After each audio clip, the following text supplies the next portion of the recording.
Everybody's from so many different places. This is pretty wonderful. Without further ado, I will get into, I will share screen and share with y'all what's going on in Virginia. Hold on one sec and let me click the right buttons. Okay, we are for public education, and we came together excuse me, my screen is weird. We came together in November of 2021, shortly after Glenn Youngkin had been elected governor of Virginia. We are teachers, parents, grassroots advocates, and community activists. Why did we come together? We had already been seeing some pretty serious disruptions at our school board meetings, but in several counties. But specifically, this group came together in Fairfax County. They were attacking our school board members, having protests and marches outside the school board. And these are some of the people that were inside our school board meetings wearing these kind of masks. Two of their early things were objecting to the magnet schools' new admissions processes and objecting to wearing masks.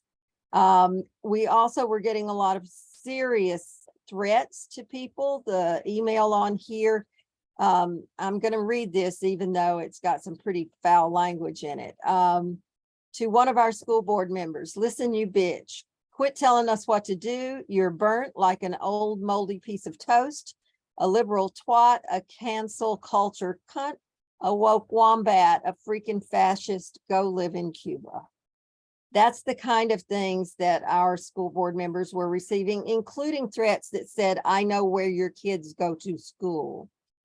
So we came together with a feeling that we wanted to go to those school board members and to those school board meetings and act as a leveler, to have more people in the room who supported our public schools, and to sign up to speak so that the entire night was not a litany of name calling and cursing. We also realized there were other forces at work we were going to have to come to grips with. Privatization and school choice was what our new governor had run on, and though he hadn't taken office yet, he was already promising some pretty ghastly things. And we knew that there were right-wing political interests at play that were larger than our county. That same month, Steve Bannon in his War Room podcast said, we're taking action, we're taking over school boards, we're taking over the Republican Party with the precinct committee strategy, we're taking over all the elections. So we knew we had to do something. Some of the people showing up outside of our school board meetings with our governor were people like Nina Reese, the president of the National Alliance for Public Charters, and Jenny Thomas, yes, our famous wife of Clarence Thomas, who actually does live in Fairfax County, and brought Zeb Gorka and America First patriots with her, who had been January 6th people. So we were having these people outside of our school board meetings, and we have children at almost every school board meeting, singing the national anthem, being recognized for awards. And so these were people screaming and putting out large broadcasts of Alex Jones as our kids were coming in, and we were pretty upset with that. So we also knew that we were targets of some of the largest donors to school choice. Charles Koch and the Koch Family Foundation had contributed huge amounts of money to George Mason University, including pushing us to have the law school named after Justice Scalia. Alice Walton, the 13th richest person in the US and world's richest woman, and her Walton Family Foundation is one of the other top donors to school choice. And the Bill and Melinda Gates Foundation had given $26 million to the company that our new Secretary of Education had been running, called the Data Quality Campaign. And finally, Jeff Bezos' new location in Arlington of Amazon had set his sights on creating schools across Virginia that were strictly dedicated to training Amazon workers. So our state government changed in January. Glenn Youngkin, a Carlyle hedge fund CEO, Amy Guidera from Quality Data Campaign, who had worked in DC for years supporting school reform, Elizabeth Schultz, an Undersecretary of Ed under Trump, Jillian Ballo, who in Wyoming had become famous for her anti-CRT positions. Andrew Rotherham is now on our Board of Education. He's from Bellwether Education. That's considered one of the largest movers and shakers in the school choice reform world. And he worked closely with Michelle Reed when she was redoing the DC schools. William Hanson, who was in the Ed department under Bush and was one of the formulators of No Child Left Behind, and became a predatory college loan CEO. Those are now our top of the education, Department of Education in Virginia. These are all organizations that have been for some time our nemesis.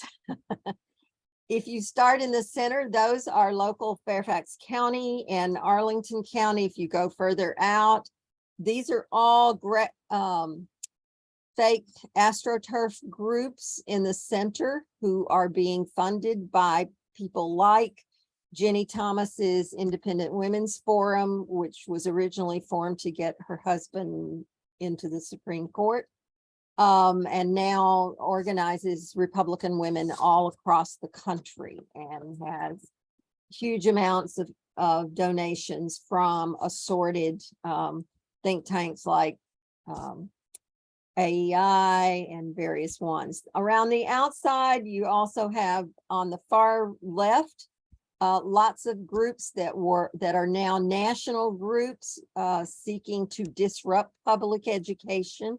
People like Moms for Liberty that y'all have probably all seen in your states, and the Turning Point USA, which is also a nationwide group. On the right-hand side, you see some of the more strident and involved anti-public school media outlets. Although the media outlets that we have trouble with, since Jeff Bezos owns the Washington Post, we can no longer rely on it to be an objective reporter on education issues, which is sad, but true. So why does public education matter? We believe that it's the cornerstone of an engaged and healthy democracy. It is required under our Virginia Constitution. It's the only way we can provide for all and provide a common understanding of history, culture, and social expectations. It offers not just a strong workforce, but engaged citizens and healthy, productive, and empathetic adults. Here's another reason it matters. In 1940, 64% of people did not graduate high school, and only 6% graduated college. With a steady and dedicated push to educating everyone in public schools, we now have only 12% of people don't graduate high school nationally, and 32% do graduate college. So that shift has been a huge change and largely due to a really healthy public education system. Here's the one that's the corker, is that the net gain in life expectancy from 1948 to 2015 has been 12 years for men of all ethnicities and 11 for all women. For Black men, it has been a net gain of 13.1 years, and for Black women, a net gain of 15.6. None of that life expectancy gain could have been achieved without a massive public education system that educated all to health and medicine and hygiene and all of the science that it takes to create a healthy population. So if we lose the public education system, we lose the kinds of progress we've achieved, including things like the civil rights movement and the women's movement, the disability rights movement, and LGBTQIA+ movement. All of those are direct result of people who were once disenfranchised being fully educated. So what's wrong with charter schools? They use funding and take it away from public schools, and the public schools are already underfunded. The latest push, though, in Virginia is beyond charter schools, because they sort of brought the whole everything with them in the last two General Assembly sessions. Vouchers, education savings accounts, charter schools. And when all of those failed, the governor tried to create charter schools through an obscure lab school cooperative bill that we did with universities. That particular program was so unused that the committee that made decisions had not met since 2010. He dumped $150 million in a budget request last year for the lab school and created a completely different set of application processes. He modeled them on regular charter schools with a state level committee that would decide on whether they were allowed, on whether they were approved, and with their own independent boards, independent of public school boards. So they're saying, they're trying to make the case that the Virginia schools are not okay. And just as one of the kinds of points is that Virginia's K-12 schools consistently rank in the top 5 of school systems across the country. This is different than many of the states that they went after early, because they sort of went for, like DC, where schools had been having problems that could be defined. In Virginia, this was ridiculous, because with our state level spending at 41st in the country, we were still producing top 5 level schools. And this included especially our graduation rate, only 4.3% dropout rate for the class of 2021, when you would have expected there to be a major bump in dropouts due to COVID. So what are the strategies they're using? They're focusing on divisive issues. I'm sure all of you are seeing these in your states as well. I've always joke and say, whatever Ron DeSantis did, Glenn Youngkin does 3 days later. So if you want to know what's going on in Virginia, just look at Florida and then wait 3 days. They've been bringing legal challenges, recalling elected officials, nuisance FOIAs to run up the bill for the schools. They've stacked elections officials with radical election officers. They tried to gerrymander, but we managed to avoid the worst gerrymandering by taking it outside of their control and into the courts. They've conducted voter suppression attempts and continue to try and create more high stakes assessments. They are also now attacking the curriculum, which is one of the major things that's been going on since August, has been that they are proposing terrible Hillsdale College type standards for our history standards that we redo every 7 years. So this year is a big year. We have everything except the governor and lieutenant governor and attorney general are running. 133 school districts and county board districts, 100 in the House of Delegates, and 40 Senate seats. And many of those have been redistricted due to the census. So we have our work cut out for us.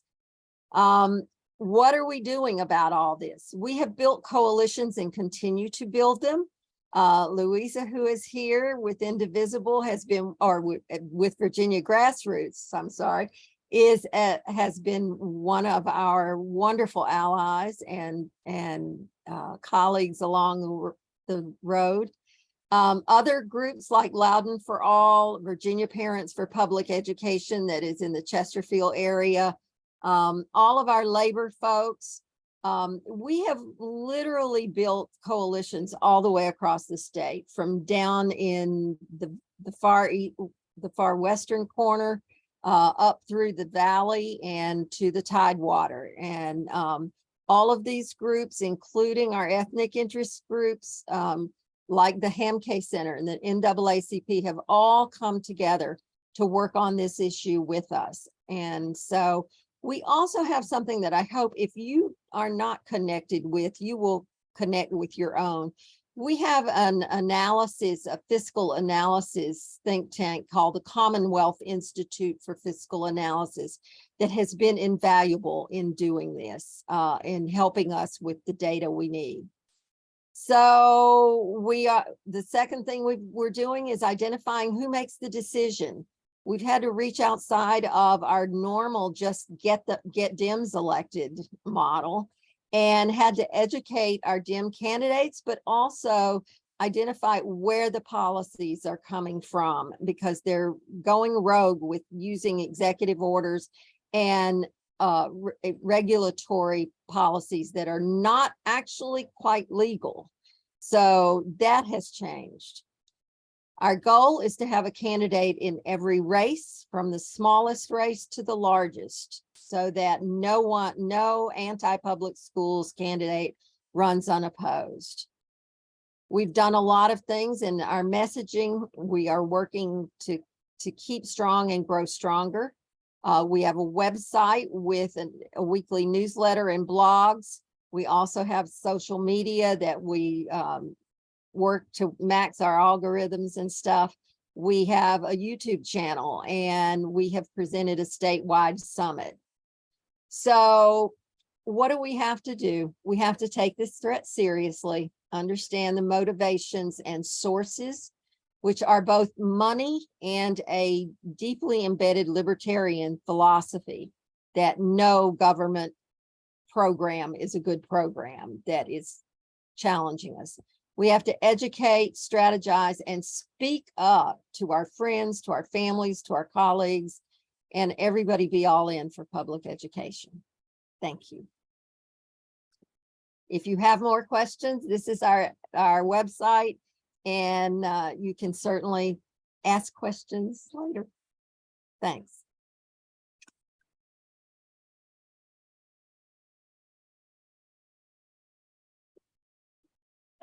We have a question. Are any of the teachers unions involved? Yes. VEA is there's a group we have called Fund Our Schools that includes VEA and AFT, which are the two teachers unions here. VEA is by far the larger and has more units in more districts. AFT has units in Fairfax and Virginia Beach and Newport News. And yes, they are helping. We got one of the things that we got that sort of triggered some of the challenge here was that we have not had collective bargaining since 1977. And in 2018, we went after collective bargaining again and got a permissive bill that allows us for the first time in many, many years to collective bargaining. And so VEA is working very hard on that. Prince William just went for that, and Richmond has Fairfax County. It's on the school board agenda for next month. But that has also triggered a huge, we're also the home of the Right to Work, whose building is in our backyard here. So it's triggered a real big pushback from the anti-union folks. Would you be able to send me a copy of the slides for Sure. me to send out?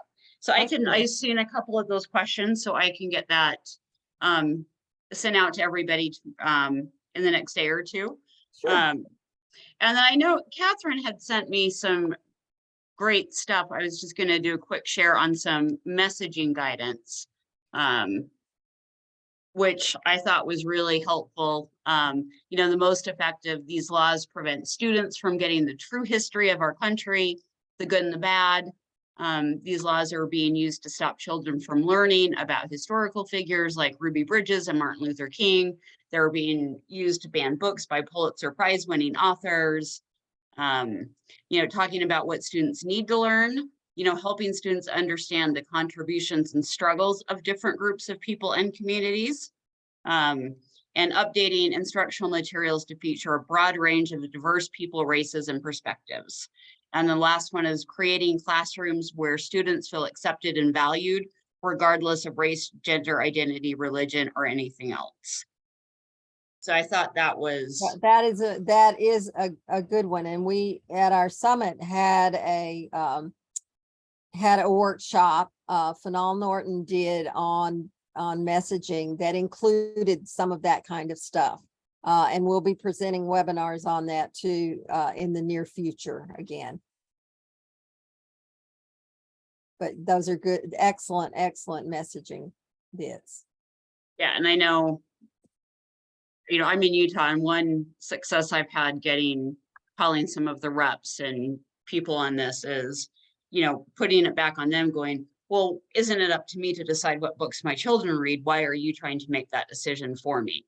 And they have no answer on that.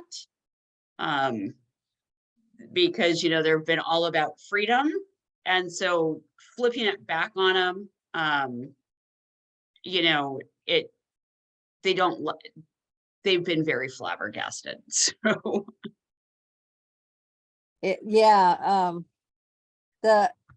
it's so different depending on where you are and how the balance of power is in the executive and legislative branches.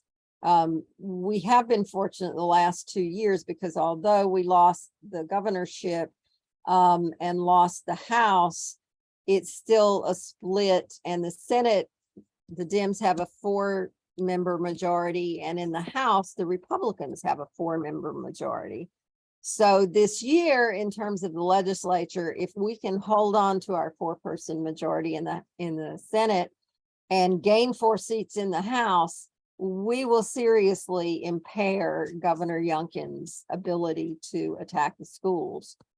He still will try. We know that because we've watched him, but that's the goal, is to take back the House and hold on to the Senate and leave him having to veto things to get around anything, you know, so.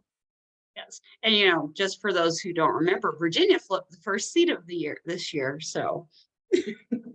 And we hopefully, well, we have we lost a congressman, and Jennifer McClellan is running, and that election is coming up very quickly to hopefully put her in Congress in McEachin's place. Well, that's actually a great segue to Louisa to talk about the upcoming elections. I don't know if you guys don't know Louisa, she is with Network Nova. We have worked with these guys for years. They do the Women's Summit. They have weekly power lunch calls, and they put us to shame, but you know, so one day we'll get lessons on how you guys do all your fancy stuff at the beginning, because it's fabulous. But you know, I mean, these guys in 2020 flipped everything. No, 2019, right? 2019, yeah. 2019. You know, and The election before that, they lost the House by 1 vote. And that's the crazy thing about these state elections is they come down to so few votes. And so getting involved early in the election cycle is so important. I can tell you a little bit about what we're expecting this year in Virginia. As Cheryl mentioned, we do have 100 House seats and 40 Senate seats up for re-election. It's all of our House and Senate, and they will all be running on new district lines. So what we've learned from looking at the redistricting numbers and voters' previous voting experience, we actually have a pretty narrow margin for what we can do to keep control of the Senate. And we have a little bit more wiggle room in the House. So in the Senate, as Cheryl mentioned, we're very close in terms of how many Democrats we have. Currently, we have 2 more than the Republicans. And the challenge with this is that in the Senate, there are 3 Democratic seats that we currently hold that have become very Republican after redistricting. So it is going to be a very large challenge to hold all of those 3 seats. Luckily, we have 3 other seats that have been redistricted in our favor. And so we really need to work on those 3 seats to make sure that those are seats that we win. And so those seats right now, based on the data we have, are Senate District 24, 30, and 31. And then when we look at the House side, there's a little more flexibility. There are about 8 races that are in play in terms of their likelihood of possibly switching from one party to another. Those House races are District 21, 57, 58, 65, 82, 84, 94, and 97. So those are things we're going to be looking at when we get to the general election. But before the general election, of course, is the primaries. And because of redistricting, we have a lot of Democrats who are pitted against other Democrats in the primaries. And so in the case where you care about particular issues, this is the time to get involved, is to think about who are the primary candidates who best align with your own values and how you can come out and support their campaigns prior to the primary election in June. And so there are going to be lots of ways to do that. You can do things that are bipartisan, like voter education, just so that we are helping Virginians understand redistricting has happened. Some of them are going to be voting in new districts, which we need to make sure they're aware of.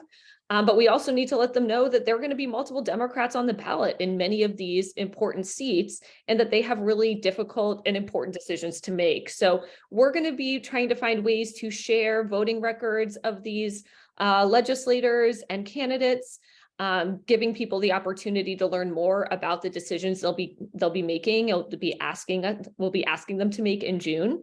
We also want to make sure that they're coming out to vote early, that they're using the opportunities for early voting, et cetera. And then, of course, if there are particular candidates that really speak to you, I encourage you to work more directly with their campaigns, either fundraising, postcarding, door knocking. We're going to start sharing some of those opportunities on the Virginia Grassroots Coalition website, and I will put that link in the chat. And I just want to encourage everyone, we haven't quite updated the website with that information yet, but it'll be coming in the next couple of weeks. We're currently finishing up the legislative session, which is helping us really start to know, what are people's values? What are our legislators voting for? What are they voting against? That will be very helpful, both in the primaries, but also in the general election.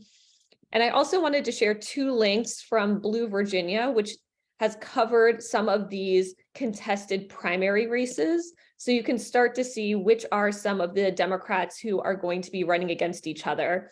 You'll see in many cases, particularly in the Senate, where we've got some very active current delegates in the House who are going to be challenging some of our incumbent senators. These are going to be very interesting races to watch. The one thing I want to encourage everyone to do, though, is if you're reaching out to primary candidates, please make sure you're asking them what their plan is after the primary. So if they don't win the primary, are they pledging to support the Democrat who does?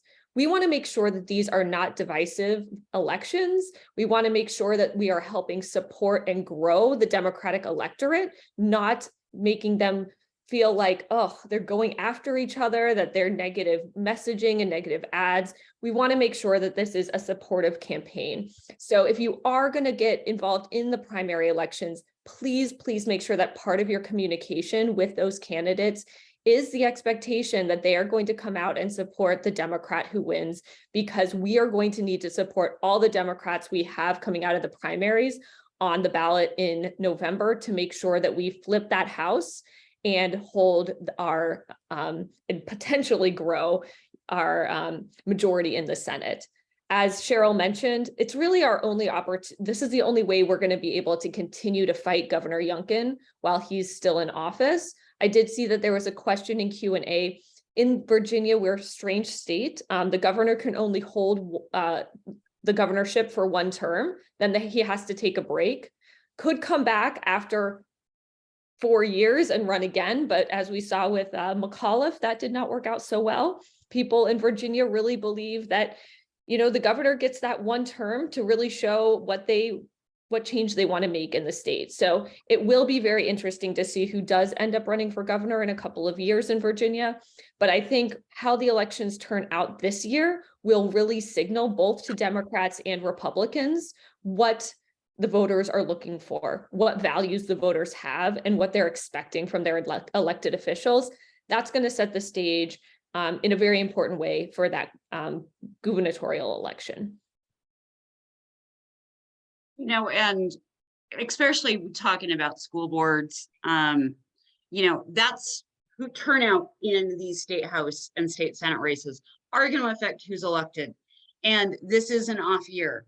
And a lot of states have school board elections this year, city council races this year. And these are the elections that, you know, you have very low turnout. And like here locally, you know, we have our city council and our top cop up for election for the city. And so, you know, we can get, you know, the guy who runs the police department, who has the highest per capita of Black shootings in the country, you know, actually out this November if people actually vote. And so that's why we wanted to do a primer tonight. And it's not just Virginia. New Jersey has their entire state house and Senate up. Mississippi has everything. Louisiana has everything. Kentucky has everything. And then there's a very big congressional race in Virginia in a week, 2 weeks. Basically a week. We have our special election for Congressional District 4, which is a democratically held seat. It is likely to go for the Democratic candidate, who is Jennifer McClellan, who is currently a state senator. I've worked very closely with her on legislation at the state level. She is fantastic. She is just somebody who, you know, has been in office long enough to really understand what it takes to compromise to get bills passed, but also when you don't, and also when it's time not to back down. I've been very, very pleased with all of her efforts at the state level in Virginia, and I think she's going to be a fantastic congresswoman. We're excited to also add to the number of congresswomen that we will have representing Virginia. But, you know, this is not an election that's in the bag. As you mentioned, it's a special election, which, just like some of these local races, probably will have very low turnout. So this is another place that you can try to, you know, start to get involved. I can try and share. I have to find a link to her Mobilize, but there are lots of opportunities to do phone banking for Jennifer. If you're in state, to come out and do door knocking. We're just, as usual, we need to let our our voters know we've got this election randomly, you know, on the 21st. And I think it's going to be challenging because there are other important special elections on the 21st, like the election in Wisconsin for I think it's their Supreme Court. And so That's I think just a primary though. Either way, yeah, it's probably getting more national news than Jennifer is. So I think it's important that everybody, you know, comes and gives some additional support to her campaign, but we are very much looking forward to her win and her representation in Congress.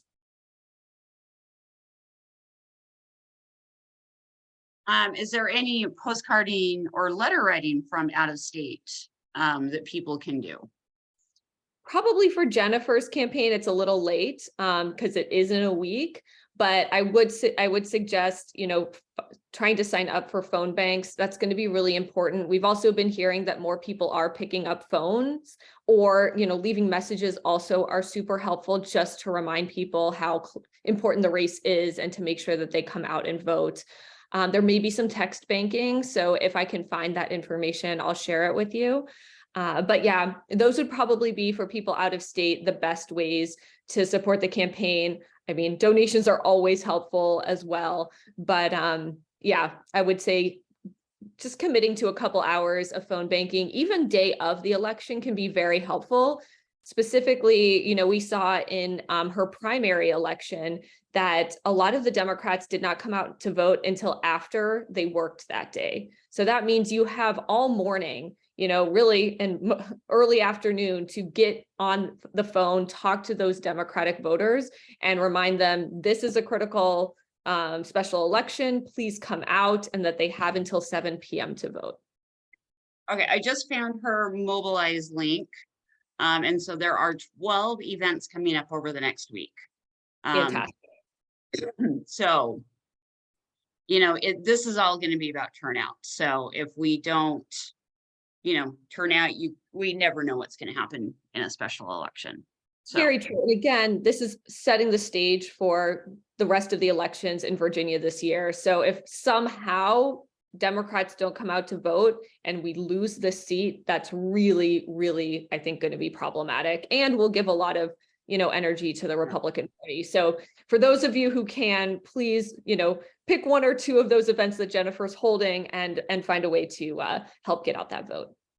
Yeah, and the statewide elections this year is really going to dictate what our messaging is gearing up for 2024. What's resonating on the ground. We saw it in 2022, the states where abortion was on the ballot, turnout was sky high. When abortion wasn't on the ballot, Dem turnout was very low, which is why we lost the House, because New York and California didn't feel they needed to turn out. So we need to figure out that's why we need to pay attention to these elections now. This is a headway into 2024.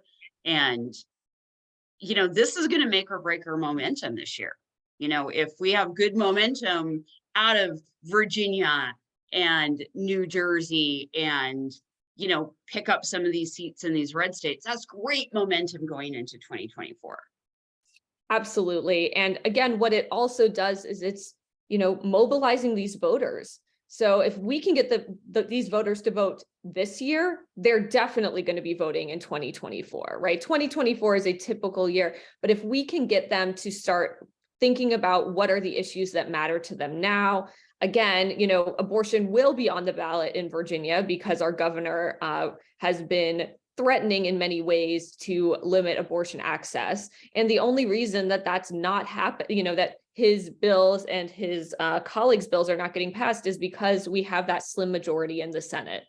We need people to understand that not only do we need a brick wall of Democrats in the Senate, but we need it in the House in order to make sure that the advances we've made in a lot of different issue areas, including, gun violence prevention, including criminal justice reform. Some of our people working on criminal justice reform said, looking at other states, we have some of the best legislation on the books. However, it keeps getting attacked over and over again, both by the governor and from his Republican colleagues. We need people to understand what's on the line related to all these issues, including obviously what Cheryl covered in terms of education as well. So there's going to be a lot to talk about in Virginia. And I think, again, to your point, Jamie, it'll give us the opportunity to really think through, how are we messaging? What is resonating? And Virginia really is a microcosm of this country. We have, blue urban areas. We also have a lot of purple mixed suburban areas. And then we've got some really deep red areas. rural areas in the state. And so it really does give us the opportunity to start figuring out what messaging is resonating. How can we be talking to voters in a variety of different areas as Democrats? And so that also brings me to the point of, even though I highlighted some key races that are going to be quite close this year in Virginia, we would like and ask people to help support candidates across all of the different parts of the state, even in our red and rural districts, because one, it's so important that Democrats feel like there's somebody out there who has similar values, who's willing to fight for them. And those are some of the hardest races to run, because one, you don't have a lot of momentum. You have to build, from scratch your campaign, but also you're going to be dealing with a lot more backlash from, Republicans who don't want to see Democrats running on the ballot. And obviously they will be running on platforms that are thoughtful and responsive to the people who live in their areas. And that's how you start to build the Democratic pipeline. That's how we start to build stronger candidates who can run, across the state and nationally. I mean, you've got Tim Kaine, and he plays so well in red and rural areas of Virginia, so much better than a lot of our other candidates, but that's where he started. And I think it's important for people to understand that we need to invest in campaigns across the state. We need to make sure we've got Democrats running in every seat. And then there's also the argument that says, if you run Democrats in every seat, that means the Republicans are going to have to distribute their fundraising into more races, right? If we're not running in every seat, they can put all the money they have into those 8 House seats and into those 3 Senate seats and just focus there. But if we start challenging them in other areas that they're not expecting, all of a sudden they have to figure out, well, we're going to have to do something, right? We're going to have to do some kind of advertising, or we're going to have to do some type of support for those campaigns. And that's what we want to see. We want to force them to be spending money outside of some of these, swing purple districts. Yeah, and that's actually exactly what happened in North Carolina. Everyone believed the polls out of Washington. And so all of this money was thrown in to protect Murphy that could have gone to Beasley, that could have gone to Mandela Barnes in Wisconsin. And the Republicans, and these were all Republican leaning polls that showed it was neck and neck, and she won by 12 points because they believed these outlier polls and took around $20 million away from those 2 other candidates. Yeah. And I think, as we get closer to these elections, please, if you visit our virginiagrassroots.org website, we're going to be highlighting the candidates that we think really need the most support. So we're going to be working to understand where money is coming from the DNC, from other parts of the Democratic Party, into which races. And then we're going to start to expand out our view of what's possible, right? So we start with these 3 Senate seats and these 8 House races. But if we know that those are going to be very well funded, we're going to look to find those stretch seats, because there are opportunities when you catch, people off guard to say, hey, why aren't we investing in this, R+5, district? That's what we just won. The Senate seat that we won in Virginia Beach was an R+5 district. And so though it is possible with the right candidate, those are some seats that we should be fighting for and going after. And so I would love to see, a situation in Virginia where we have enough support for those key purple districts that we can start to push a little bit further into those red districts and say, we're going to fight you here too. Well, I'm fired up and ready for the elections this year. I mean, it'll be fun. And I think one thing that we saw last year was people were actually excited and ready to talk to us on the doors. They hadn't been getting as much door knocking as we might have expected during the congressional campaigns, at least in some of the areas that I was in. So I think we have a real opportunity to start knocking doors early and having conversations about what do people care about? What messages are they looking for from their candidates? I know that in June last year or July, I was in Virginia Beach knocking for Elaine Luria, just asking, her constituents, what's important to you? And a lot of them weren't quite sure what to say or how to articulate it, but they were like, thank you so much for asking. I can't believe that the Congresswoman would send someone here just to find out, what I'm thinking about. And I will say it does give you a better sense of there really are a lot of issues that Democrats care about. The media will always zone in on one or two key things and say the election's going to be about X, but people are complicated and there are a lot of things that they care about. And we want to make sure that we're not forgetting the fact that, so are our candidates. They have, extensive platforms, and having these conversations on the doors helps people understand that the ads that they might be seeing or the mailers they might be receiving are not the full candidate. The candidates are very, thoughtful, caring people who, yes, have, one or two issues that might get highlighted more than others, but really are here to, think about the broad platform of what Democrats care about and how we can make Virginia better for everybody. Yeah, and our candidates don't lie about everything. That's actually such a good point, Jamie, because I knocked on a door over the fall. I was knocking on a door in Virginia Beach, and this guy said, you know what? I know a lot of people prior to, when Trump got elected, then they decided they couldn't be Republicans anymore. He's like, I figured that out like 8 years before that, because at some point, the Republicans just started lying about everything. And he was like, I literally couldn't tell what was true and what wasn't. And he said, I can't vote for a party that does that. If I can't tell, make a call between when are they telling me what's actually happening and when is it just, a whole bunch of hot air. He's like, it wasn't worth it. And so it was really interesting. But to your point, yeah, I think, and they're starting to realize that. And the more that we can remind them and we can kind of point out, especially when they're things that they've probably seen on TV or they've seen heavily advertised in some way for some of the Republican candidates, letting them know that that's just not the case. I mean, we'll be able to talk about, for many of them, what is their legislative record? What did they vote for and what didn't they vote for? And those are things we want to be able to, specify both in person, but also through some of our social media and other campaigns to get people involved. Yeah, and there was a comment about getting Gen Z involved, and social media is where you're going to contact Gen Z. They're not going to answer a door, and they're sure in the hell not going to answer a phone call from a strange number. And if you're lucky, they won't hit stop on a text message. So, Gen Z is where we really need to be pushing on social media what Democrats stand for. We've had some real good luck with op-ed pieces and letters to the editor in some of the redder zones, because it's somebody from your neighborhood, from your area. And if we can get them into the regional papers, it really does get the voice through.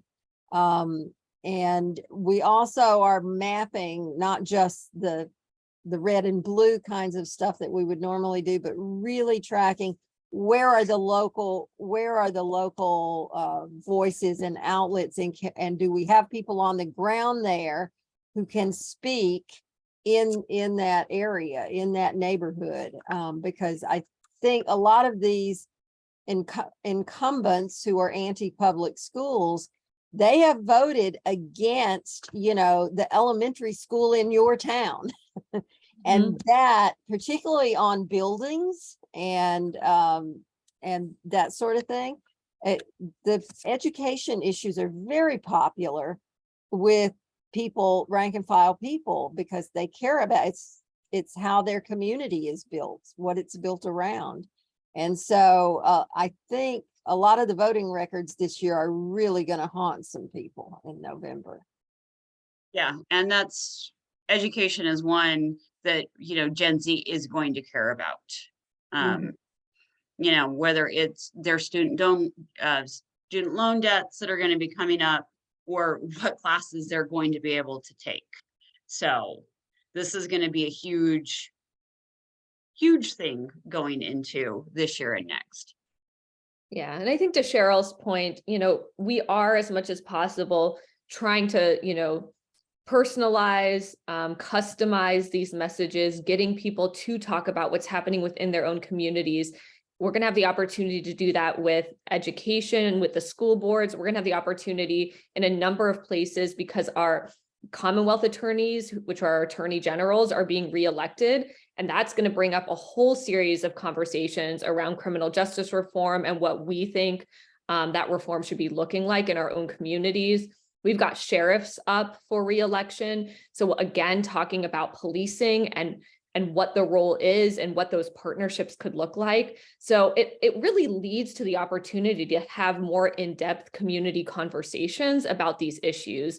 And so that's another thing that hopefully we'll be able to see more of is how are we having more town halls? How are we having more space to bring people together to talk about, where do you want to see this going, within our own neighborhoods? So I think it really will help to have these elections up and down the ballot. I think having those local elections where people are being invited to meet and greets at their friend's house and opportunities to really see some of these local candidates in person and get to know them, that's going to help the candidates at the top of the ballot.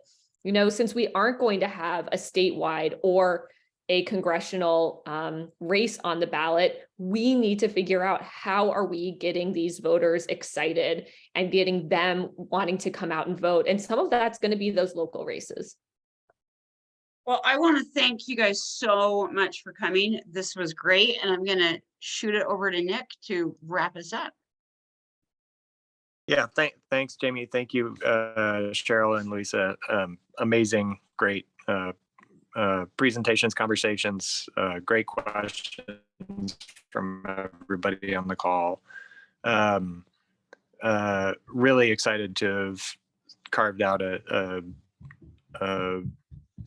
one of our calls to talk specifically about education and about Virginia, because both are so important this year. We are looking forward to a couple of calls coming up in our next couple of weeks. So for folks who are interested, on the what would that be, the 27th, in 2 weeks from tonight, we're going to focus on a big issue right now for all Americans, economic inequality. We have an oligarchy that's developing in this country. We have very few haves and millions and millions of have-nots, and it's totally unbalanced.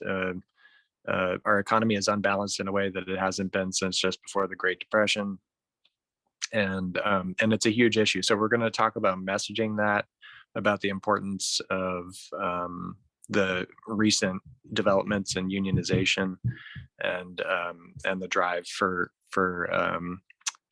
collective bargaining. And so we're really excited to have that conversation in 2 weeks. And then in 4 weeks, we're going to be spotlighting the Nick, you're breaking out. The very, very important Wisconsin Supreme Court seat race that is, sorry, Anna. Can you hear me? Not really. Jamie, go ahead and talk about what. So, if I'm breaking up, go ahead and talk about what the next race is. Sorry for my technical issues tonight. Yeah, so we'll be really focusing on the Wisconsin Supreme Court race.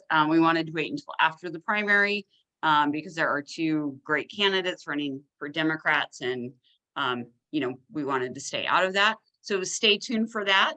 And then I will get the slides from Cheryl and send out all the contact information from Virginia Grassroots and Network Nova and email all of that out. So thank you guys so much for joining. Thanks for having us. Have a good evening.